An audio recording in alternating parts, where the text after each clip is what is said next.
चलिए शुरू करते हैं फटाफट। और हमें डिस्कस करना है चैप्टर नंबर 4 में एक्सरसाइज चल रही थी यहाँ पे। सेकंड तो पूरी हो चुकी है शायद, अभी थर्ड चलानी है। अच्छा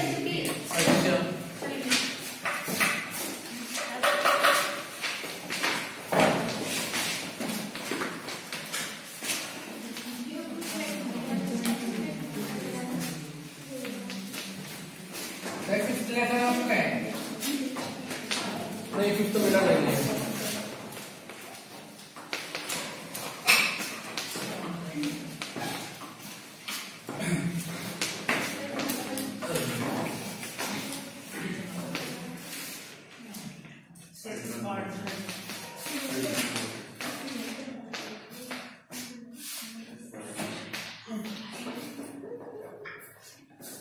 चलिए शुरू करते हैं। क्वेश्चन क्या है?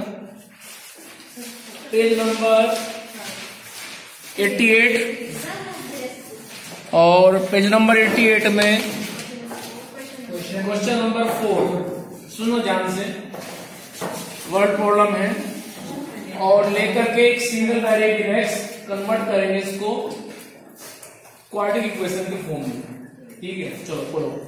वो कह रहे हैं क्वेश्चन नंबर 4 में this sum of reciprocals, it means more than one reciprocal होंगे, इसलिए लगाया है reciprocals. Sum of the reciprocals किन किन का? Of Rahman as 3 years ago and 5 years from now is 1/3। वो कह रहे हैं कि रहमान की एज निकालिए आप कब? एक बार पास्ट में और एक बार फ्यूचर में। हमें जाना पड़ेगा 3 years ago 3 साल पहले और 5 years आफ्टर 5 साल के बाद निकालेंगे रहमान की एज क्या हो जाएगी। और अब से 3 साल पहले रहमान की एज क्या थी वो निकालेंगे हम। ठीक है, लेकिन प्रॉब्लम एक ये है कि हमें रहमान की इस वक्त एज क्या है ये मालूम नहीं है। यदि मालूम हो जाए कि रहमान की प्रेजेंट टाइम पे एज क्या है तो हम फ्यूचर और पास्ट दोनों में इजिली जा सकते हैं, कोई प्रॉब्लम नहीं है। ठीक है, तो क्यों ना फिर एक काम करें, हम मान लें कि रहमान की प्रेजेंट टाइम पे एज एक्स है और एक्स मान करके हम जाएंगे एक बार फ्यूचर में और एक बार पास्ट में। तो चलिए फिर जब रहमान की प्रेजेंट टाइम की एज आपने एक्स मान ली, वो क्या कह रहे हैं क्वेश्चन में? 3 years ago। अब रहमान प्रेजेंट टाइम पे एक्स है, 3 साल पहले हो जाएंगे x - 3। चलिए आगे, उसके बाद 5 years हेंस 5 साल बाद x + 5। ठीक है, तो रहमान की एज 3 साल पहले आ गई x - 3 और 5 साल बाद आ गई x + 5। लेकिन क्वेश्चन में कह रहे हैं कि एजेस का रेसिप्रोकल करके तब सम करो। अब रहमान की 5 साल बाद जो एज आई है x + 5 उसका कीजिए आप रेसिप्रोकल, तो आ जाएगा 1/x + 5। रहमान की जो एज आई है 3 साल पहले x - 3 उसका कीजिए आप रेसिप्रोकल, तो 1/x - 3। तो 1/x + 5 और 1/x - 3 इन दोनों को ऐड करो, इक्वल्स टू रखो 1/2, तो 1/3 आंसर आ जाएगा। सुनना है कुछ? चलिए, क्वेश्चन बहुत आसान है, सिर्फ वर्ड प्रॉब्लम में आपको समझने की देर होती है कि क्वेश्चन कैसे घूम रहा है। हमने जैसे ही प्रेजेंट टाइम की एज एक्स मानी तो 5 साल बाद एज आ गई x + 5 और 3 साल पहले एज आ गई x - 3। फिर हमने किए कि रेसिप्रोकल, तो 1/x + 5 और 1/x - 3। बट क्वेश्चन में कह रहे हैं कि उनकी एजेस का रेसिप्रोकल का सम। ठीक है, पहले एज निकाली, उनका रेसिप्रोकल किया, अब उनका सम करेंगे। 1/x + 5 + 1/x - 3 = 1/3। क्या करेंगे? लेकर के एलसीएम सोल्व कर देंगे। तो एलसीएम क्या आएगा? ये दोनों आ जाएंगे, क्योंकि दोनों क्या है, डिफरेंट टर्म है। तो एलसीएम आएगा x plus 5 into x minus 3। इससे करेंगे डिवाइड इन दोनों को, तो इससे ये कटेगा जो सेम है और ये बचेगा जो डिफरेंट है। अब इसकी मल्टीप्लाई फिर 1 में होगी तो आ जाएगा x माइनस 3 प्लस। अब इससे डिवाइड करो इन दोनों को, इससे ये कट जाएगा, ये बचेगा, इसकी मल्टीप्लाई 1 में होगी तो x plus 5 equals to 1/3। Clear है अंत, कोई प्रॉब्लम? चलिए x हो गए 2x, 5 पॉजिटिव 3 नेगेटिव तो प्लस 2, अपॉन में कीजिए इन दोनों की मल्टीप्लाई तो आएगा x square minus 3x plus 5x minus 15 equals to 1/3। Clear है यहां तक? अब कर देना क्रॉस मल्टीप्लीकेशन, 3 की इन दोनों में, 1 की इसमें, उसके बाद में ट्रांसफर कर देना सारी की सारी अमाउंट राइट से लेफ्ट में, इक्वेशन बन जाएगी। उसके करके फैक्टर आंसर निकाल लेना। यदि आंसर ना आए तो मुझे बताना कल आकर के, ठीक है? कर लेना इसके बाद। देखो मैं तुम्हें बात कहना चाहूंगा, मानो ना मानो आप काम है, क्लास में टेस्ट हो या ना हो, उस बात को आप रखें साइड में और स्कूल में रेगुलर। अब जो बच्चे आज नहीं आए हैं वो घर तो पढ़ ही रहे होंगे, उनका ये छूट जाएगा, और ये नहीं जो आज जो भी पढ़ोगे आपको सब छूट जाएगा। आपको 2-3 महीने जो मिले हैं इनका मतलब जो है इनको यूज करो, स्कूल में डेली आओ, डेली पढ़ो, अपने प्रॉब्लम आके डेली हमसे पूछो। आप नहीं पूछेंगे तो हम किसको बताएंगे? पूछेंगे तो बताएंगे ना। आप पूछते नहीं हो, पता नहीं आप गलत काम करते हैं नहीं करते हैं, वरना आपके एज में मुझे तो बड़ा गुस्सा जाती थी। मैंने टीचर का दिन आराम रखा था क्लास में कि सर 5 क्वेश्चन नहीं हुए बता दो, नेक्स्ट डे सर 7 क्वेश्चन नहीं हुए बता दो, ठीक है? और आप कुछ पूछते नहीं है सर, पता नहीं भी आप। तो फिर यदि मैं कंपैरिजन करूं आप में और मुझ में, तो फिर तो आपको बहुत होशियार है, जब तक कोई प्रॉब्लम नहीं आ रही। ये मैं इसलिए कह रहा हूं क्योंकि आपका नुकसान हो रहा है।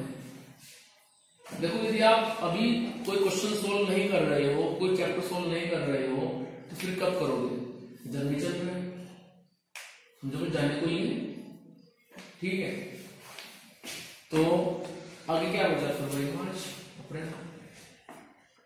तो जैसे जनवरी चला गया ऐसे फरवरी जाएगा, तो वहां तो वैसे दिन कम है, 2-3 खाली, ठीक है? अपनी प्लानिंग बनाओ और आपस में जारी दोस्ती कि वो नहीं जा रहा है तो हम मिल जाएंगे, वो जाएगा तो हम जाएंगे, सब छोड़ दो, क्योंकि आपकी सक्सेस, आपके मार्क्स से चलेगी आपके साथ, न कि आपके दोस्त के साथ, ठीक है? ठीक है, यारी दोस्ती है लेकिन वो एक लिमिट तक रखो, ऐसा ना हो कि दोस्त के चक्कर में बर्बादी हो जाए। मैं दोस्ती को मना करता हूँ, आप रखिए, कोई दिक्कत नहीं है, लेकिन इतनी भी ना हो कि आप बर्बादी हो जाओ, कि आप ना उस दिन के रहे ना उस दिन के रहे। क्लियर है? सुनना रहा है कुछ? अब पता नहीं आप लोग की दिमाग में आती है हमारी बातें या नहीं आती है, वो तो आप जानते होंगे।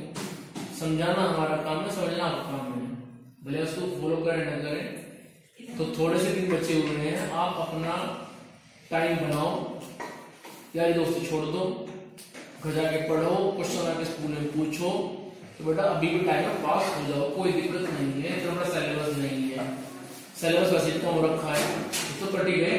जैसे कंस्ट्रक्शन है वहां 8 क्वेश्चन आए हैं, 8 क्वेश्चन आए हैं कंस्ट्रक्शन में। एक्सरसाइज 1 उसमें पहला क्वेश्चन है बस, बाकी सब कट गए। पॉइंट 2 में 7 क्वेश्चन है, तो कंस्ट्रक्शन में कितने क्वेश्चन हुए? 8 क्वेश्चन हुए, 8 में से आएंगे, तो क्या तुझे दिक्कत है? स्टैटिक्स, मीन, मीडियन, मोड जिनको पढ़ता है बचपन से। वेट साइज 3 है, चौथी थी frequency, polygon graph, ogive graph, less than more than graph थे, वो कब कट गए, ठीक है? तो point 1, point 2, point 3। Point 1 mean के लिए, फिर मोड के लिए, फिर मीडियन के लिए, ये 3 काम करने हैं। अब क्वेश्चन आएगा बोर्ड में। प्रोबेबिलिटी है बहुत आसान, क्वेश्चन आना है। तो कुछ चैप्टर तो ऐसे हैं जिनको आप आराम से कर सकते हो, और पास तो ये बहुत दूर की बात, आप पास से बहुत ऊपर कूद जाओगे। पढ़ो, जो सर्कल है, सर्कल में साइज वो 0.2 है, क्वेश्चन वहां से आने आना सा लगता है परमानेंट। ठीक है, तो कुल मिला करके थोड़ा सा अपना प्लानिंग बनाओ और पढ़ो। कोई प्रॉब्लम होती है तो आकर के पूछो, हम बताने के लिए हम हैं, लेकिन थोड़ा सा पढ़ लो टाइम निकाल कर। ठीक है, कि जो क्लास की हालत हो रखी है इसलिए तो रखी है, वो बात हो गई होगी मॉर्निंग में कि मैं जा रहा हूँ, तुम पता नहीं सब कुछ है चीज में, क्योंकि इस तो निकल करके आए हैं। पहले उस तरफ बैठते थे, आज इस तरफ खड़े। समझ में आया कुछ? तो इसलिए दोस्त को छोड़ दो, अपनी पढ़ाई पे ध्यान दो। चलिए क्वेश्चन आ जाओ, क्या कह रहे अब्दुल्ला? अच्छा चलो निकाल लो, एक काम कर लेना, जो निगेटिव होगा उसको छोड़ देना, निगेटिव छोड़ देना, पॉजिटिव ले लेना, क्योंकि एक्स हमारे हिसाब से एज है और एज कभी निगेटिव में होती नहीं है। चलिए अब चलते हैं क्वेश्चन नंबर 5 पे। क्वेश्चन नंबर 5 में क्या हुआ थोड़ा ध्यान से। क्वेश्चन नंबर 5 को कह रहे हैं, in a class test the sum of Cephali marks in mathematics and English is 30। वो कह रहे हैं कि सेफाली ने टेस्ट के बाद अपने मार्क्स देखे तो उसने ये ऑब्जर्व किया कि मैथ्स के मार्क्स और इंग्लिश के मार्क्स दोनों मिलाकर के सम मिलता है 30, ऐसा उन्होंने देखा। उसके बाद वो सोच रही है क्या, had she got 2 marks more in maths, यदि उसके मार्क्स मैथ्स में 2 ज्यादा होते and 3 marks less in English, और इंग्लिश में उसके 3 मार्क्स कम होते, the product of their marks would have been 210। तो तब इंग्लिश के मार्क्स और मैथ्स के मार्क्स की मल्टीप्लीकेशन 210 होती। तो अब वो पूछ रही है आपसे कि बताओ उसके दोनों सब्जेक्ट में मार्क्स कितने कितने आए थे। सुनना क्वेश्चन, पहले क्वेश्चन लो। क्वेश्चन क्या कहना चाह रहे हैं? क्वेश्चन में कहना चाह रहे हैं टेस्ट हुआ, सेफाली के मार्क्स अनाउंस हुए, अनाउंस होने के बाद उसने अपने मार्क्स ऐड किए, जितने मैथ्स में आए और जितने इंग्लिश में आए, दोनों का सम मिलता है उसको 30। हमें ये नहीं पता कि उसके मैथ्स में कितने हैं इंडिविजुअली अलग अलग और इंग्लिश में कितने हैं, हमें सिर्फ सम दिया गया है 30। फिर वो सोच रही है बैठ करके कि यदि मेरे मैथ्स में 2 मार्क्स ज्यादा हो जाए और इंग्लिश में 3 कम हो जाए, तो 2 ज्यादा होने के बाद 3 कम होने के बाद जो मार्क्स बचेंगे उनकी मल्टीप्लाई यदि मैं करती हूं तो मुझे मिलता है 210। ऐसा वो कह रही थी। तो पूछ रही है कि उसके अलग अलग मैथ्स में कितने नंबर है, इंग्लिश में कितने नंबर है। क्वेश्चन ये, अब सुनो, वेरिएबल एक लेके चलना है एक्स, तो क्यों ना एक काम करें निखिल, हम यहाँ पे एक काम करेंगे, जब उसके मैथ्स में और इंग्लिश में दोनों में मार्क्स का सम 30 है तो हम उसके मैथ्स में एक्स मान लेते हैं, या मान लो फिर इंग्लिश में एक्स, मर्जी आपकी है। यदि उसके मैथ्स में एक्स है, सम कितना है 30, तो 30 में से यदि मैथ्स के नंबर एक्स हटा दें तो क्या बचेगा 30 माइनस एक्स, वो मार्क्स कहाँ होंगे उसके, इंग्लिश में होंगे। ठीक है, तो हम एज्यूम कर लेंगे कि सेफाली के मार्क्स मैथ्स में एक्स थे और इंग्लिश में उसके मार्क्स 30 माइनस एक्स थे। ठीक है, अब वो क्या सोच रही है कि मैथ्स में उसके 2 नंबर बढ़ जाए तो कितना हो जाएगा फिर x + 2, मतलब ये वो सोच रही है। ठीक है, और इंग्लिश में उसके नंबर 3 कम हो जाए तो 30 माइनस x में से 3 और कम कर दो, तो 30 पॉजिटिव 3 निगेटिव, तो कितना बचेगा 27 माइनस एक्स। यानी कि उसके हिसाब से जो वो सोच रही है बैठ के घर पे आकर के, इंग्लिश में तो हो गए इतने और मैथ्स में हो गए ये, लेकिन वो क्या कह रही है कि 2 बढ़ने के बाद और 3 कम होने के बाद जो मार्क्स आ रहे हैं उनकी प्रोडक्ट आपस में आती है 2 10, तो क्या करें x plus 2 multiply by 27 minus x equals to 210। बस अब क्या करेंगे, इनकी मल्टीप्लाई करेंगे, इक्वेशन बनेगी, फैक्टर मेथड से उसका आंसर निकाल लेंगे। तो आओ जरा x की मल्टीप्लाई करता हूं पहले मैं इन दोनों में, तो बनेगा 27x x x x square. कोई दिक्कत भाई? पीछे से आपको दिखाई दे रहा है?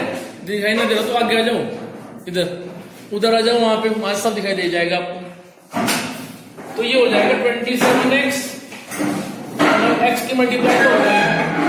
अब करते हैं मल्टीप्लाई 2 की, सो 2 इंटू 27 बनेगा 54, 2 इंटू x माइनस 2x और ये 10। आगे जाओ, कोई बात नहीं। अब सुनो, इसको और सिंप्लीफाई करो, माइनस एक्स स्क्वायर। अब देखो इधर 27 पॉजिटिव 2 नेगेटिव, तो कितने बच गए?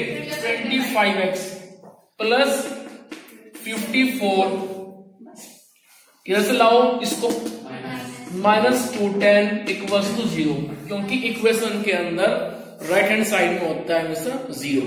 उधर जो भी अमाउंट है लेकर के आएंगे लेफ्ट साइड में। अब क्या बचता है मेरे पास? Minus x square plus 25x।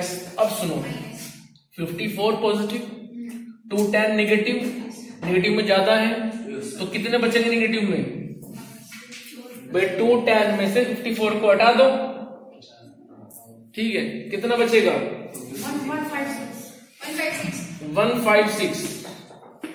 चलिए अब सुनो, मेथड यूज करेंगे वैभव, फैक्टर मेथड।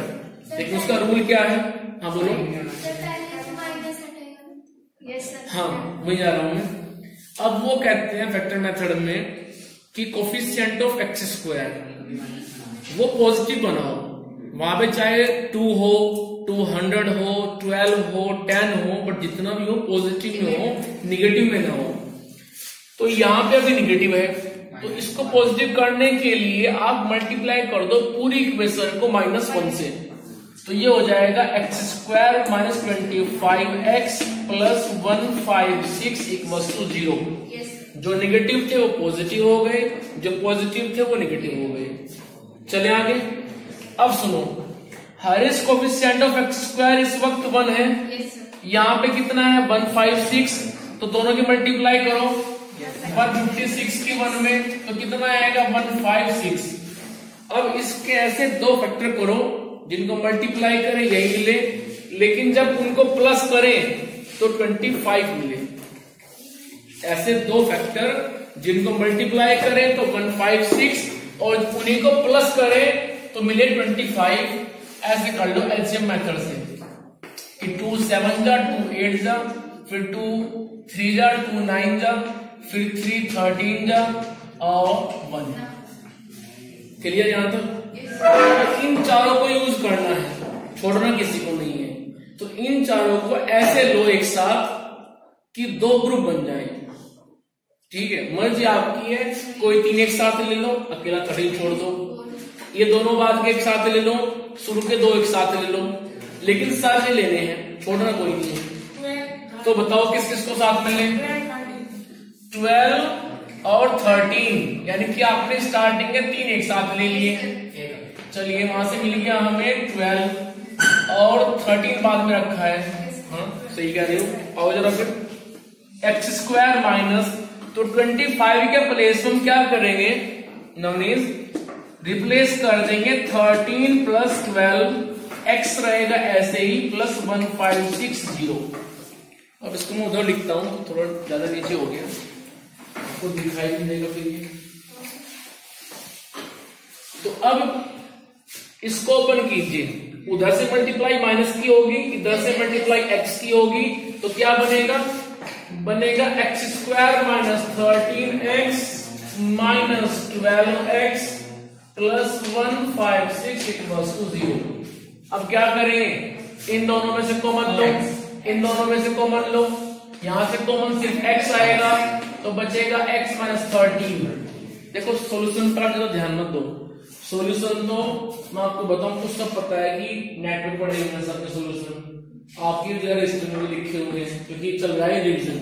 तो यहाँ मेन फोकस इस बात पर रखा करो कि क्वेश्चन समझ में आ रहा है या नहीं आ रहा है, ठीक है। ऐसा ना हो कॉपी करने के चक्कर में आप जो है क्वेश्चन समझ ही ना पाओ। अब इन दोनों में से, अब सुनो, इन दोनों में से कॉमन ऐसे लो कि ये टर्म यहां बने। अब इन दोनों में से कॉमन लूंगा एक तो माइनस, क्यों लूंगा माइनस? क्योंकि यहाँ पे 13 माइनस में है, यहाँ कॉन्स्टेंट टर्म है 156, तो जब तक माइनस कॉमन नहीं लूंगा ये कॉन्स्टेंट टर्म माइनस में नहीं आएगी। दूसरा, यहाँ पे कोफिशिएंट ऑफ x 1 है, तो यहाँ पे कोफिशिएंट ऑफ x क्या है 12, तो 12 को कॉमन लेना पड़ेगा, उसको बाहर करना पड़ेगा, तो कॉमन ले लिया -12, तो यहाँ क्या बचा x माइनस यहाँ बचा 13।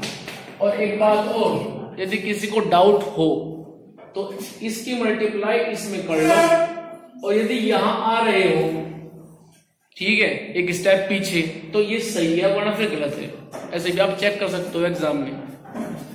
ये दोनों सेम आ गए, तो x माइनस 13 मैंने बाहर कॉमन ले लिया, इनका सेम आना बहुत जरूरी है, ध्यान रखना। यहां से क्या बचेगा x, उधर से क्या बचेगा -12, सो इसको रखिए 0 के इक्वल, x क्या आ गया 13, फिर इसको रखो 0 के इक्वल, x मेरे पास में आ गया 12। अब आप कह रहे होंगे सर दोनों पॉजिटिव आ गए, किसको ले किसको ना ले, तो सुनो ध्यान से, दोनों पॉजिटिव हैं, दोनों को लेके चलेंगे। तो कैसे आओगे? दक्ष पहले ले रहे हैं x को 13, अब x क्या था मैथ्स में मार्क्स, तो हम लिखेंगे कि भाई जब उसके मैथ्स में 13 है तो इंग्लिश में हो गए 30 माइनस x, यानी कि 30 माइनस 13 कितना आएगा 17। तो जब मैथ्स में 13 है यहां 17 है, आओ उधर, जब उसके मैथ्स में 12 है तो कितने हैं इसमें 18। अब सुनो, आंसर दोनों सही है,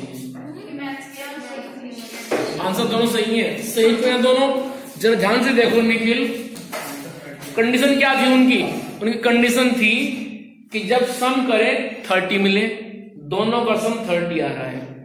उसके बाद में कंडीशन नंबर 2 क्या थी? उन्होंने कहा कि यदि हम मैथ्स में 2 नंबर बढ़ा दें, कितने हो गए 15, यहां पे 3 कम कर दें तो कितने हो गए 14, तो 14 की मल्टीप्लाई 15 में करो तो मिलेगा 210।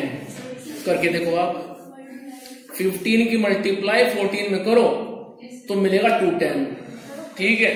तो ये बात बिल्कुल सही है। अब आओ जरा इधर, इस पे इनका सम कितना बैठ रहा है 30, पहली बात सेटिस्फाई होगी जो वो कह रहे थे। सेकंड क्या था कि मैथ्स में 2 नंबर बढ़ा दे तो कितने हो गए 14, और इंग्लिश में 3 नंबर कम कर दे तो कितना हो गया 15। अब 15 की मल्टीप्लाई 14 में करो तो मिलता है 210। तो वही 2 केस आ गए, हो सकता है कि उसके मार्क्स 13 17 हो सकता है कि उसके मार्क्स 12 18 हो। तो आप इस तरह से एग्जाम में लिख करके आओगे, ठीक है। ऐसा ना हो कि आप यहाँ छोड़ के चले आए तो फिर वो मार्क्स काट लेंगे आपके और आप कुछ कह नहीं पाओगे उनको, क्योंकि वो मार्क्स पूछ रहे हैं आपसे, एक्स नहीं पूछ रहे आपसे, एक्स तो हमने खुद लिया सोल्व करने के लिए, ठीक है। सुन में आया कुछ? चलो फिर आगे अब चलते हैं। इसके बाद क्वेश्चन नंबर फटाफट 6 में, पूरा ध्यान से क्वेश्चन में से पूछिए। 6 में कह रहे हैं the diagonal of rectangular field is 60 metre more than the shorter side. अब सुनो, रेक्टेंगुलर जैसा कि आप जानते हैं एक साइड ज्यादा लंबी होती है, एक छोटी होती है, ठीक है। एक लेंथ है एक ब्रेथ है। तो वो कह रहे हैं कि रेक्टेंगल के अंदर उसका जो डायगोनल है वो 60 मीटर ज्यादा है उसकी छोटी साइड से। जो छोटी साइड है उसकी उससे 60 ज्यादा है उसका डायगोनल। चलो आगे। If the longer side is 30 metre more than the shorter side. अब वो कह रहे हैं कि उस रेक्टेंगल फील्ड में जो उसकी लंबी साइड है, जो सबसे बड़ी साइड है, वो 30 मीटर ज्यादा है छोटी वाली साइड से। अब सुनो, लॉन्गर साइड हो या उसका डायगोनल हो, दोनों की बात कैसे की गई? In the form of shorter. समझ में नहीं आया? भी मान लो ये है, अब इन दोनों ने कहा, अब्दुल्ला ने और नवनीस ने, ये बोलता है कि मेरी एज इससे 2 साल ज्यादा है, वो बोलता है अब्दुल्ला की मेरी एज इससे 3 साल ज्यादा है। हमें इन दोनों की एज मालूम करनी है, तो यदि हम इसकी एज मालूम कर लें तो इन दोनों की मालूम कर लेंगे। क्वेश्चन में कैसा हो रहा है? क्वेश्चन में डायगोनल भी और लॉन्गर साइड भी बात कर रही है शॉर्टर साइड के रेस्पेक्ट में। क्या बोल रहा है डायगोनल? कि मैं शॉर्टर से 60 ज्यादा हूं। यदि शॉर्टर 10 है तो मैं 70 हूं, शॉर्टर 20 है तो मैं 80 हूं। ठीक है। और फिर जो लॉन्गर साइड है वो क्या कह रही है कि मैं शॉर्टर से 30 ज्यादा हूं। शॉर्टर यदि 10 हुआ तो डायगोनल हो गया अपने आप में 70, और जो लॉन्गर साइड है वो कितनी हो गई? वो 40 हो गई, वो 30 ज्यादा है। तो हम क्या करेंगे, जो शॉर्टर साइड है, जब बात शुरू उससे ही हो रही है, उस पर डिपेंड कर रही है सारी बात घूम फिर के, तो हम उसी को x मान लेंगे। केवल बच्चे कहते हैं ना कि सर क्वेश्चन में x किसको माने, तो जो जहां से बात आकर के सारी रुक रही है, जिस पर डिपेंड कर रही है सारी बात आकर के, उसको x मान लीजिए। तो हम क्या करेंगे, हम रेक्टेंगल के अंदर जो छोटे वाली साइड है उसको x मान के बैठ जाएंगे। तो आओ जरा क्वेश्चन में ध्यान से पढ़ करके ये बात आपको सोचनी पड़ेगी कि हम किसको x माने।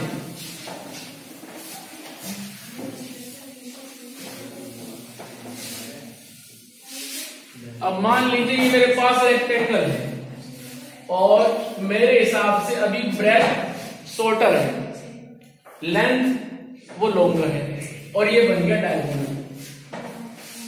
अब ये शॉर्टर साइड जो है इसको मैंने x मान लिया। इसके x मानने ही इसने कहा कि हम हो गए x + 60, और इसको x मानते ही इसने कहा कि हम हो गए उससे 30 ज्यादा x + 30। ठीक है। तो फिर पाइथागोरस भी आ गए, उन्होंने कहा कि हम यूज कर लो। ठीक है। क्यों? क्योंकि रेक्टेंगल है और रेक्टेंगल में चारों एंगल कितना होता है? 90 होता है। और जब इस ट्रायंगल के अंदर ये एंगल 90 हो गया तो ये हाइपोटेन्यूस बन गया, ये बन गया परपेंडिकुलर, ये बन गया बेस। तो यूज कर सकते हैं। क्या लिखेंगे कि square of hypotenuse x + 60 equals to square of perpendicular plus square of base. ठीक है भाई, यहां तक आ गए। उसके बाद इन्होंने कहा कि भाई हमें ओपन कर दो, तो आ जाओ इनको ओपन कर दे। तो a² + b² प्लस दोनों की मल्टीप्लाई का डबल, दोनों की मल्टीप्लाई क्या होगी? 60x, उसका डबल 120x। उसके बाद ये आएगा x², और इसको ओपन करो, पहले वाले का स्क्वायर, दूसरे वाले का स्क्वायर, और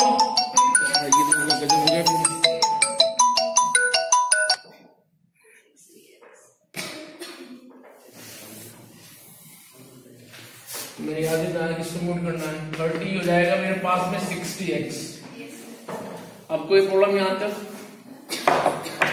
ठीक है भाई, हमने केवल यहां पे स्क्वायर को ओपन किया है, ज्यादा बड़ा काम नहीं किया। क्यों नमनीस? ये तो सब कर लेते हैं आराम से, कोई दिक्कत नहीं होगी। अब आओ, इसने देखा इसको, दोनों सेम पॉजिटिव है, कट गए। ठीक है, इन सब ने कहा क्या कि हम इधर आ रहे हैं, इन्होंने कहा कि आ जाओ। तो बस एक मिनट बैठे रहना, इसको पूरा करा दूं। तो जो हो जाएगा -x² माइनस 900 माइनस 60x। कोई दिक्कत यहां तक? इसके बाद क्या करोगे, इनको ऐड कर लोगे,